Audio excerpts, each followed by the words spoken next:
started back in 1975 when I bought my first farm. Well, I guess my goal was when I was young, I never had a farm or anything.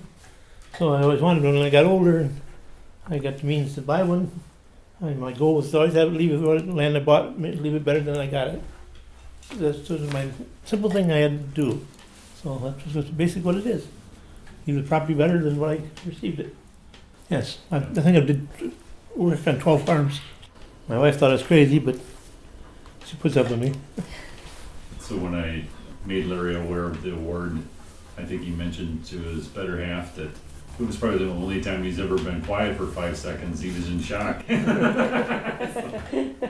Actually, my word was for 3 seconds. I was pretty surprised. It really was. Yes, I'm thinking about 20 years ago, somewhere in there when we started out here. I can't remember what the first one was at the Anderson farm. First one was at the Dino farm. Okay. Couldn't pay for the the stream project. Yep. The first leg down. Yep. He couldn't afford to do it, and you guys asked me if I'd take it over. Sure. I said, sure. So that'll be our first stop on that project site. The stream used to be choked with box elder, vertical banks, eroded, 6 to 8 foot wide, and you'd be challenged enough to walk through there, even see the surface water.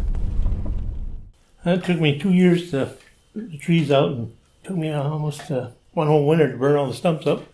We put in rock crossing there, we put in a bridge there, we put in probably about a mile and a half of riprap, put a road in there up all the way to the top. And you get the buffer strip, the Filter strip there. and a fishing easement. And a fishing easement, yeah.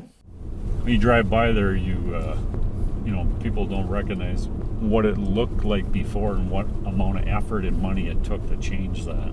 You know you did a good job when it looks like it's supposed to look. All right, where are we headed next? The other project is it's actually Mountain Prairie Creek, which is a feeder to Coles Valley. And that was second or third project? Something like that. Yeah. This was the one that was a problem child for years. And then the other thing is, when you went into this place, there was this huge ditch. This is what it looks like today. It's beautiful. You get a grass waterway, goes up around the buildings through what was the feed lot. And there's a actual pipe that carries spring flow from around the barn up to the left. And he's got a dam. And the property line you can see is right along between the two fields. You see where the big ditches come, that's the neighbors. Yeah, that's the And then when it comes in ours, it doesn't wash out. But it serves the purpose to keep the topsoil from washing into the stream. Like I said, I always had a goal of whatever I bought, I wanted to leave it better than when I got it. It's just a simple rule. If everybody do that, we'd be in great shape. It's not just the money, you know. We take it for granted. Water's taken for granted until it's contaminated to the point where it affects your daily life. Then people notice. Action speaks louder than words, you know. Mm-hmm. And I got a big mouth, so I got a lot to cover. Like I said, there's a learning curve. The more you do it, the more you realize you don't know anything about it. That's why these guys here are such a great help. They've got the knowledge to do it. You just gotta kind of slow me down a little bit, so Bob knows how I am. It took them a while to get acclimated to government speed. Yeah. Yeah, you race to do it fast.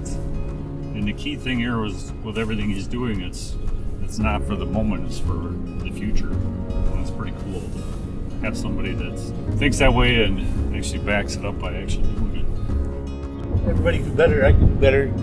Bob can do better, but we do the best we can with what we got to work with. That's pretty good, you know.